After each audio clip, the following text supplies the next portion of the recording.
5 years. That's how long the richest city in America spent underwater. Not 5 days, not 5 weeks. 5 years, from the fall of 1629 to 1634. 5 years in which people entered their own homes through second-story windows, and priests said mass on the flat rooftops of churches because the doors of those churches sat below the waterline. And it didn't start with a storm. It started with one man's decision. One reasonable, cautious, technically sound decision that became the worst order in the history of that valley. September 21st. A wall of black clouds looms over the mountains surrounding the capital. The royal engineer in charge of drainage looks at the sky and counts not the people in the city. He calculates the risk to his own structure. Years of labor, a tunnel carved through solid rock, the only artificial outlet for water from this sealed valley basin, sits unfinished and vulnerable. A heavy flow will destroy the supports. And so the engineer gives the viceroy advice dictated by the strictest logic. Close the outlet, block the drain, wait out the downpour. The order is given, the barrier is set. And then the viceroy realizes what he has actually done, that this barrier protects nothing, that he has turned the valley into a stone bathtub with a plugged drain, and inside that tub, palaces, cathedrals, warehouses full of silver, markets, and tens of thousands of living people who, at this very moment, are simply covering their goods with oilcloth and waiting for the rain to stop. He gives a second order. Open it. Open it immediately. It's already too late. Within a day, all that remains above water of one of the largest cities in the world is a single dry patch of ground near the main square. People, horses, and stray dogs will crowd onto it from every direction, and the residents will give that place a name that outlives the centuries, Dog Island. Everything else sits under just over 2 meters of water. This is the story of how the most powerful capital in the New World drowned not from bad luck, but from its own certainty that the water was finally under control. And of what happened to the people trapped inside when it became clear the water wasn't going anywhere, not in a week, not in a year.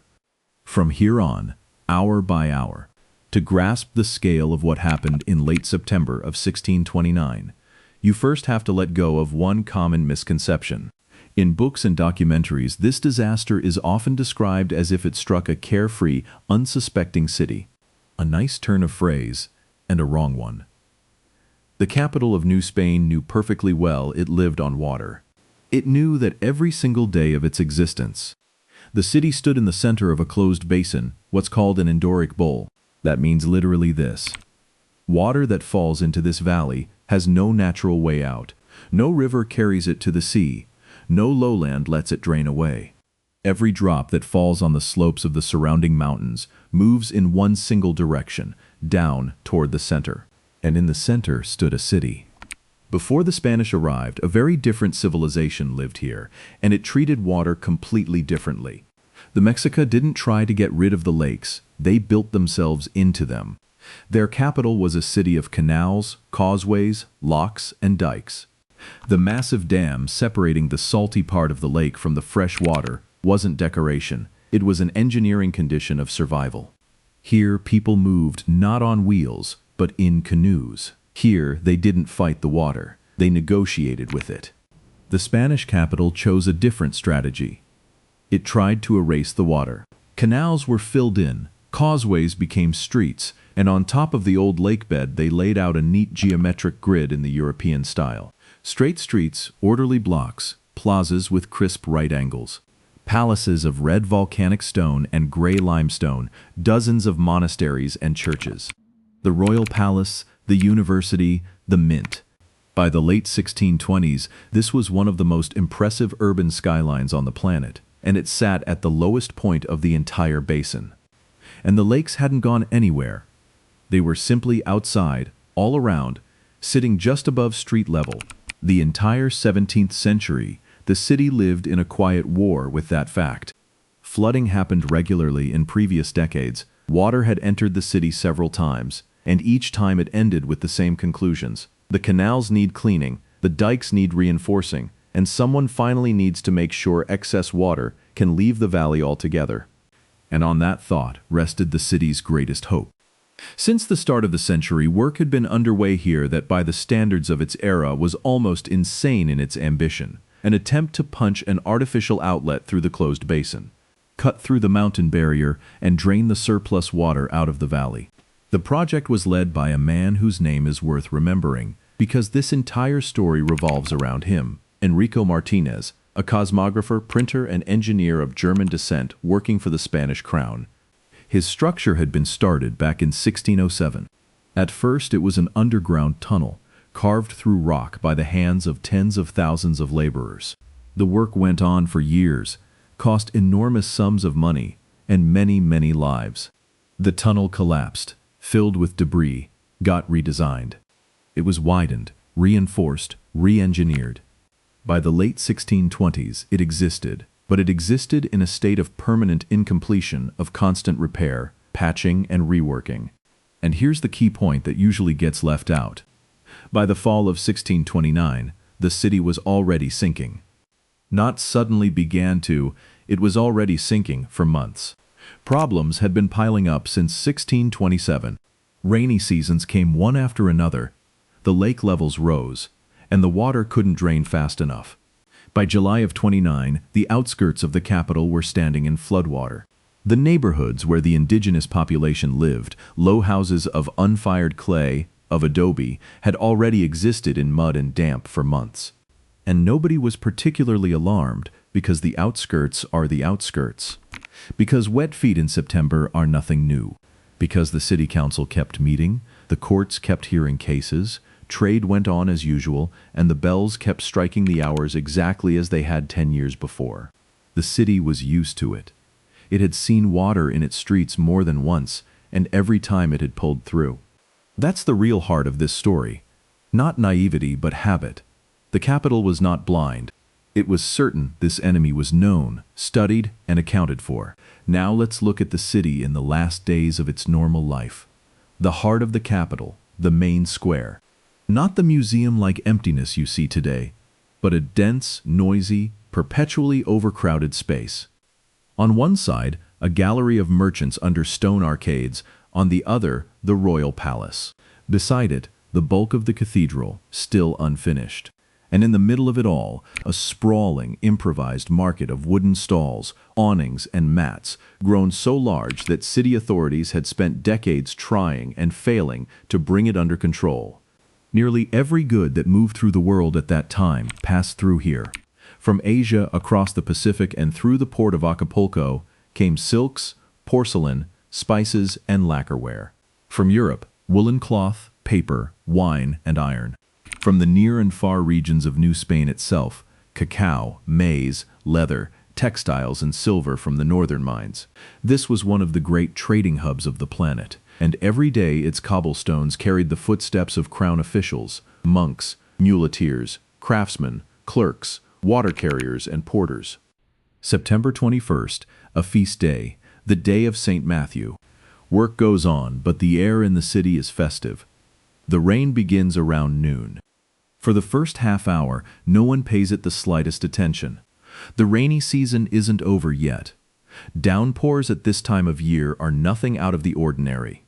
People step under the arcades, merchants stretch oiled canvas over their bales, coachmen drive their horses through the gates into inner courtyards to keep them out of the open sky. Nothing unusual an hour in. It becomes clear this is no ordinary downpour. The sky over the valley doesn't just cloud over, it closes completely. The clouds stand in such a dense mass that in the middle of the day the city falls into a twilight, not an evening twilight, but something wrong, muffled, as if the sun had been struck from the schedule. People have to light lamps inside their houses at 2 in the afternoon. And the water begins to fall in a way no one in this city has ever seen. What follows is what will go down in the Chronicles as the flood of St. Matthew. And the key number here is not the force of the rain, but its duration. The downpour did not let up for roughly 36 hours, by some accounts, up to 40. A day and a half of continuous, steady, unrelenting water. Try to picture it physically, not heavy rain. A day and a half of such density that you can see only a few meters ahead. A day and a half of unbroken roar, water hammering on tile, on domes, on stone paving, on the market's wooden awnings. A roar you cannot escape, because it's the same outside and inside, in the cellar and in the attic. Later, people remembered exactly that, not so much the fear itself as the impossibility of silence. By the evening of the 21st, the mood in the city shifts. Irritation fades, and something else takes its place, a gnawing bewilderment. The rain should have let up. It doesn't, and that's when the second, invisible part of the disaster kicks in. The city had its own drainage system, a network of open canals threading through the districts. They served everyone at once, as waterways for boats, as runoff for rainwater, as dumping grounds for waste. The problem was that they were supposed to be cleaned constantly, but in practice, only now and then. Over the years, the canals had filled with silt, garbage, debris, and construction rubble. Year after year, the city council set aside money for dredging. Year after year, the dredging was only partially done, and year after year, the capacity dropped. For an ordinary downpour, it was enough. A day and a half. That's no ordinary downpour. The canals fill to the brim within the first hours and stop being drainage at all. From then on, they work in reverse.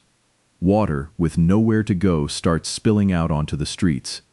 Not clean rainwater, but the mixture that had been sitting in them for years. Dark, thick, with a smell you couldn't stand. This is the moment everyone who lived through those days describes.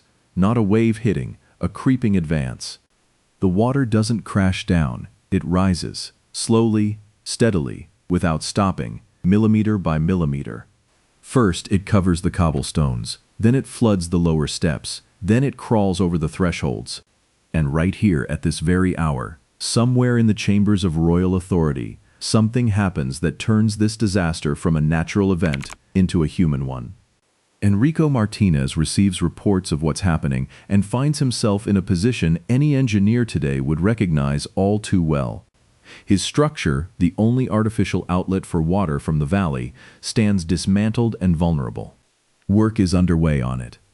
The supports were never designed for the raging torrent, now rushing down from the mountains.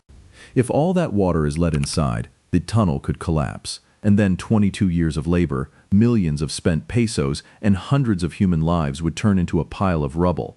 The engineer chooses what seems to him the lesser evil. He advises the viceroy to block the entrance to the drain, to save the structure. The viceroy, Rodrigo Pacheco y Osorio, Marquis of Cerralvo, agrees. And his decision has its own logic. You trust the specialist, and the specialist says the structure must be preserved. Besides, the rain is bound to stop any moment. Rain always stops. The barrier goes up. From that minute on, the valley is completely sealed. Every drop falling on dozens of square kilometers of mountain slopes drains down toward the center of the basin and has no way out at all. The rain doesn't stop. Hours pass, and into the palace seeps a realization that must have left the viceroy's throat dry. The barrier doesn't protect the city. The barrier finishes it off. While the officials were saving the tunnel, they shut the only valve on the entire basin. The order to open it is given, but by now reality no longer obeys orders. The water has risen so high that clearing the entrance is no longer a quick operation. But the key thing is, the volume that needed to be released was already beyond anything this tunnel could have handled, even in perfect condition. That's why the story of the flood of 1629 can't be told as a story about bad weather. The rain was the trigger, but the weapon had been loaded for 2 decades by unclean channels, silted up streams, construction on the lowest point of the valley, and an unfinished drainage system whose only inlet was, at the most critical hour, blocked by a human hand with the best of intentions. The city spends the night of September 21st still holding on. Water is in the streets, but it's below the knee, and in the stone houses it seems like the walls will hold. Then morning comes on the 22nd, and the rain is falling with the same intensity as it did a day before. This is where people's reserve of hope runs out. It's not that the water rose, it's that hope drained away. Until this moment, everyone in the city had been living on expectation. The rain will stop, and we'll start bailing out. Now it becomes clear there's nothing left to wait for. And what always happens, happens. The city stops being a city and turns into a collection of separate houses, each one for itself. Heavy oak doors in the stone mansions of the central streets are barred with every iron bolt. In the mud brick houses on the outskirts, doorways are propped up with boards, stones, sacks. In the first hours, this looks reasonable. Walls are walls, only the water doesn't come through the doors. It seeps in under the thresholds. It rises up through the earthen floors. It oozes through the masonry because outside, the water level is already higher than the floor inside, and no door will stop what comes from below. What follows is the most fascinating thing to examine in the documents of that era, because water doesn't read papers about social standing. In the mansions of the nobility, masters and servants, free men and slaves, all carry the same things up the stairs: chests, papers, silver, sacks of flour, wine tools. The difference in status doesn't disappear, but for a few hours, the difference in task does. Everyone is making the same motion from the bottom up. In the Indian quarters on the outskirts, there's almost nothing to save, and that's the heaviest part of the whole picture. The houses there are built of adobe, clay dried in the sun. Such a wall holds its shape exactly until the moment it stays dry. Standing in water, it soaks through. First it loses its surface, then it crumbles, then it folds inward. People carry out mats, clay pots, children, and watch as their home literally dissolves. This is where most of the dead were, not in the center where there were stone second floors. On the outskirts, in the neighborhoods that had been waterlogged since July, even before the rain. By the evening of the 22nd, the city has changed for good. The water level in living quarters reaches the knee and higher in some places. There's no fire, no dry wood, and the braziers they cooked on don't work. There's no bread, the ovens are standing in water. One of the most powerful cities in the world sinks into darkness, cut only by trembling candles in the hands of people sitting on upper floors, on mezzanines, on flat rooftops. Three things can be heard: the water lapping at the furniture, the wood swelling and creaking, and the bells. Bells are ringing all across the city, not for service, as a signal. It's the only communication system that still works when the streets have ceased to exist. Through the sound of the bells, people understand that somewhere there are still the living, that somewhere there's a tall building, that somewhere there's a place to go. 400 years later, this is perhaps the most precise detail of that night: the capital of an empire stripped of its streets, talking to itself in bells. And the situation of the people that night is truly hopeless in the literal physical sense. You can't go out. A current of mud and debris is running through the streets, and a person in that water gets swept away and slammed against walls. Staying means watching the level climb up the wall, mark by mark, in the dark, with no way to change anything. The night from the 22nd to the 23rd of September is the lowest point of the entire story. And this night has one feature that makes it more terrifying than the flood itself. There is nothing to do. A catastrophe usually gives a person at least the illusion of action: run, carry, rescue, bail. Here, all of that is over. Everything that could be carried upstairs has been carried up. Everything that could be locked up is locked up. All that's left is to sit in the dark with the people you're supposed to protect, and listen to the water finding new footholds for its rise. To listen as, downstairs, what you couldn't carry away tears loose from the wall and floats off. To count in your head how much is left before the water reaches the level of the floor you're sitting on. There's one completely unexpected detail in those hours, hard to imagine, but that's exactly how it was. Along with the water came the cold. This valley sits at high altitude. The nights are cool even in September, and there wasn't a single house left with dry wood for a fire. So people spent those hours not only in darkness, but wet, with no way to warm themselves and no hot food. For the elderly, for infants, for the sick, that alone was enough. No one in the city that night knew the most important thing. Everyone was counting the hours until morning, because morning always changes something. No one could imagine that what would have to change wasn't the hours, but the calendar, and that dry floors in those houses were not one night away, but 5 years. And then the rain stops. The morning of the 23rd brings not relief but understanding. When the sky finally brightens and visibility returns, the people sitting on rooftops, balconies, and bell towers see for the first time what has happened to their city. The city is gone. Instead of the even European grid of streets, a continuous sheet of water stretching to the horizon, with roofs, domes, crosses, and bell towers jutting out of it. The boundaries between squares, streets, and canals have vanished. It's all become one single body of water. The water level is just over 2 meters, in some places less, in some places more. And one single patch of dry land remains dry, a small area near the main square, on the highest point of this terrain. Everything that could make it there has crowded onto it. People, cattle, horses, and a huge number of stray dogs, which the city had always had in abundance. And it's because of them that the place got its name, Dog Island. That name says it all at once. The dark humor of the survivors and the precision of their observation. Of one of the wealthiest capitals on earth. All that remained was a patch of land where people stood shoulder to shoulder with stray dogs. The water wasn't going anywhere. In the first few days, one thought dominated the city. This won't last. It'll recede in a week, a month at most. Then the engineers will come, clear the canals, and life will return. That hope is natural, but here it's shattered against simple geography. In a basin with no outlet, the water has nowhere to go. It can only leave two ways: evaporate or seep into the ground. Both are slow processes, and the only man-made outlet, that famous tunnel, was designed to gradually release excess water, not drain an entire flooded valley. What follows is the most unusual part of this story, the very reason it's worth telling at all. The capital of New Spain didn't cease to exist. It began to live on water. Carriages vanished from the streets first and didn't return for years. The canoe became the mode of transport. Those very boats that the Spanish administration had driven out of the city along with the canals a century earlier came back and turned out to be the only way to get from point A to point B. Wealthy households urgently ordered boats for themselves. Along former commercial streets, past shop windows and signs, rowers now moved. Wooden platforms and walkways began to be built between buildings so people could move from house to house without touching the water.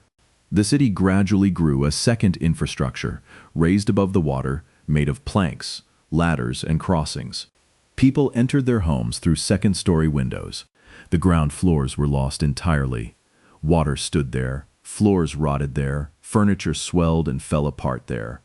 Masses were held on church roofs and on the flat terraces of monasteries anywhere people could gather. Parishioners arrived by boat. On the 24th of September, the day after the rain stopped, an event occurred that mattered more to that era than any engineering measure. Archbishop Francisco Manso y Zúñiga ordered the miraculous image of Our Lady of Guadalupe to be brought from Tepeyac to the flooded city. That image had never left its place in this way before. For the first time in history, it traveled by water in a canoe. The boat carrying the image moved along the former streets, and on both sides, on rooftops and in windows, people stood. The image was placed in the cathedral, and it remained there for all 5 years of the flood, until 1634. Around the same time, a great procession was held in honor of St. Gregory, who was regarded here as the patron of all matters concerning water. It's easy to look at this from our vantage point and say they prayed instead of building, but that would be a misreading. They prayed and built at the same time. The viceroy convened something like an open council, inviting anyone with a proposal for draining the city, a sort of ideas competition in the midst of disaster. Proposals poured in, ranging from the sensible to the fantastical. At the same time, work continued on the drainage system. Dikes were repaired, canals were cleared. It's just that none of these measures could work quickly, but the real disaster didn't come from the water. It came from what was in the water. Stagnant water, and it stood for years, only slightly rising and falling, turned the city into an environment humans are not built for. In it remained the bodies of drowned animals.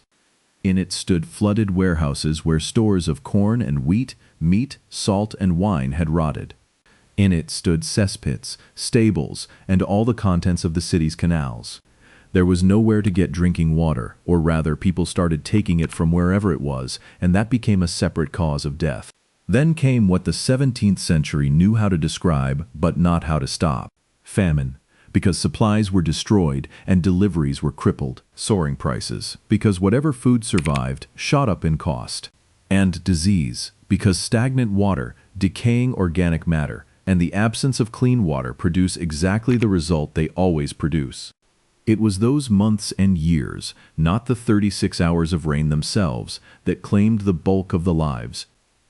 Estimates vary, and here it's more honest to call them exactly that. Estimates. The most frequently cited figure belongs to Archbishop Monsoe Zuniga, and it is horrifying, around 30,000 dead, mostly among the indigenous population. For that segment of the city's people, that means a loss of roughly 35 to 40%. Other sources are more cautious and cite smaller numbers, but they all agree on the essential point. People didn't die on the first night, but over the following years, and above all, those who lived in the adobe neighborhoods on the lowest ground. The second blow was demographic. The city began to leave. Anyone with any means at all moved to higher ground, to neighboring settlements above the waterline. Merchants relocated their businesses. Craftsmen abandoned their workshops, which stood in water and were beyond saving. Entire neighborhoods emptied out. Here, too, there are numbers, and they're striking. Though they differ across sources, by some counts of 20,000 Spanish families in the city, about 400 remained. By others, of 2,000 families, the same 400 remained. The spread is enormous, and a careful historian won't insist on any single version. But the ratio speaks for itself. The city lost the greater part of its population that was able to leave. And then, in the imperial administration, an idea emerged that sounds almost unbelievable to us. The capital was proposed to be moved, not repaired. Moved physically to the lakeshore, to a higher and safer location, leaving the old city where it had drowned. The idea was discussed seriously. It had its supporters, and from an engineering standpoint it was sound. Arguing with geography is harder than relocating. The opposing faction won. Their arguments were less technical than political and human. Here stood the cathedral. Here were the palaces and monasteries. Here colossal sums had been invested. Here was history, and not least, here stood the former capital of the Mexica, and a power that retreats from this place loses part of its symbolic claim. The city decided to stay where it was. That is, to accept the water as a permanent condition of existence and keep fighting. And so 5 years passed. This is the hardest part of the story to grasp, because we're used to a different timeline for disasters. The blow, the rescue effort, the recovery. None of that happened here. What happened here was a new normal. Kids who were 4 years old in September of 29, by the time the water receded, knew only a city of boats. For them, a house with a dry first floor wasn't a memory, it was a story the adults told. A whole generation grew up thinking it was perfectly ordinary to cross between buildings on wooden walkways and to attend Mass out in the open on a rooftop. Even the most basic everyday things changed, the things you never think about. Bread. The ovens were on the ground floors, and the ground floors were underwater. So bread had to be brought in, and it had to come by boat, across water carrying everything that water in a flooded city carries. Funerals. The cemeteries were underwater along with everything else, and people didn't stop dying in those years, quite the opposite. Where and how to bury the dead in a city with no dry ground at all was a separate, daily, agonizing question. Firewood and coal. Anything that burned had to be stored up high and ferried in by water, and wet fuel is useless. Work. Nearly every trade in this city was tied to a room with a floor. The potter, the blacksmith, the dyer, the weaver, the baker, the carpenter, all of them worked down below in a workshop at street level. The water didn't just ruin their tools, it took away the workplace itself. A man could be alive, healthy, skilled, with his own 2 hands, and still have no physical way to practice his craft for another 5 years. That's why the exodus was so massive. People didn't leave only out of fear, and not only because of disease. They left because staying made no sense. The city had stopped giving people any way to earn a living, and the water didn't just sit at one level either. It receded in the dry months and came back after every heavy rain. Each rainy season threw the city back to its worst state. People would reclaim a street, bail out a courtyard, raise a floor, and the next autumn, it all came back. That wore people down more than the disaster itself. Civic and religious life also reshaped itself around the water. Meetings were moved, services ran on altered schedules, and documents were kept only on the upper floors. Trade ran with interruptions and along different routes. Everything that made this city one of the great hubs of world commerce, speed, volume, reliability, sagged. And in the end, it finished almost silently. Not with a heroic feat of engineering, not with a tunnel breakthrough, not with a victory of man over water. In 1634 came a dry season that was dry enough and long enough. Evaporation did what 5 years of human effort could not. The water level dropped, and the city finally surfaced. Some neighborhoods, completely emptied out over those years, were still standing deserted well into 1635. The image of the Virgin was returned to Tepeyac. People began tearing down the wooden walkways. Ground floors were scrubbed clean and refinished. Carriages rolled through the streets again. But the lessons were only partly learned. Work on drainage continued and went on for another century and a half. That same tunnel was eventually converted into an open cut through the mountain, and that project became one of the longest and most expensive engineering efforts colonial America ever saw. It went on for decades, generation after generation, and in the end they did carve an artificial outlet through to the valley.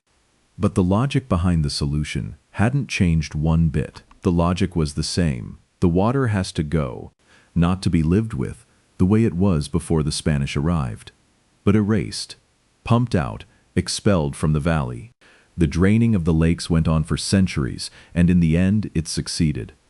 The lakes around which one of the great civilizations was built have almost vanished. And here's what came of it. By removing the water, the city gained a new problem no one in the 17th century could have imagined. When you pump water out from under a city, the ground, made of lakebed sediment, starts to compress. The land sinks, not metaphorically, literally, by meters. Buildings that were set on solid foundations end up tilted and sunken into their own streets. Many structures in the historic center today sit below sidewalk level, and you walk down into them, not up.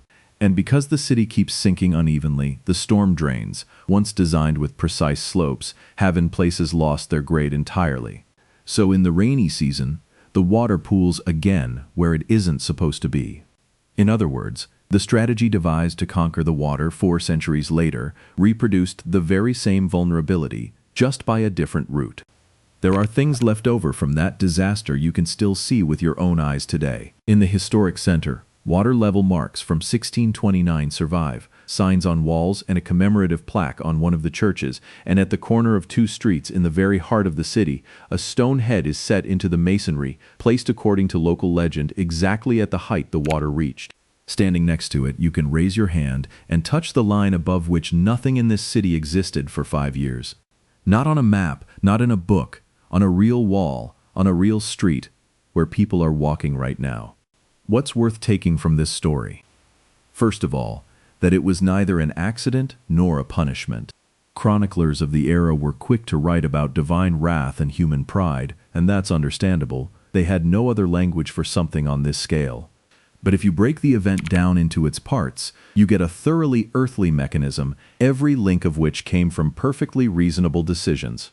The city was placed at the lowest point of a closed basin, because that's where the previous capital already stood, and power doesn't give up ground like that. The canals were filled in and built over because European urban planning demanded streets, not waterways. The drainage tunnel was never fully maintained because there was never enough money, and the consequences never came right away. The valley's only outlet for water took 22 years to build because the task pushed the limits of what the era's engineering could do. And then, at the most critical hour, that outlet was shut because an engineer was trying to save the structure and the viceroy trusted that engineer. Not one stupid move. Not one obvious villain. And the result, 5 years underwater and tens of thousands dead. That's why the flood of 1629 doesn't feel like ancient history. The mechanism that caused it is still with us. It's made of accumulated procrastination, of getting used to small failures, of the belief that a known danger has already been accounted for, and of decisions that each make sense on their own. And one more thing. The valley is still the same, still enclosed, still low at the center, still collecting everything that falls on its slopes. Only now it holds not one of the great capitals of the 17th century, but one of the largest cities on the planet, and it stands on ground that's had the water pumped out from under it, sinking year after year. There's one last detail in this story that I can't let go of. Enrico Martinez, the man whose advice to shut the drainage tunnel was the final link in that chain, was neither a gambler nor a fool. He was one of the most educated men in New Spain, a cosmographer, an expert in cartography, a printer, an author. He gave 22 years of his life to a single structure, that very outlet for the valley's water. He was, quite literally, trying to save the city, and his advice that day was aimed at preserving the only tool that could do it. And that very advice finished the capital off. He had to answer for everything that happened. He was removed from his post and held in custody, then brought back to the work because there was no one to replace him. The man blamed for the flood kept leading the construction, meant to prevent the next one. And that, perhaps, is the real lesson of this story, far more uncomfortable than talk of pride and divine wrath. Disasters of this scale are almost never the work of a villain or a fool. They are assembled by competent, conscientious people, each of whom makes the right call in their own domain under the pressure of too little time, too little money, and too little information. Danger doesn't arise where someone blunders badly. It arises where countless small, reasonable compromises pile up over the years, until one day they all converge on a single point. The people sitting in the dark on the second floors on the night of September 22nd into the 23rd, 1629, understood one thing about their city that it has spent 400 years trying to forget: that they were only guests there, and that the water had never gone away. It had simply been waiting.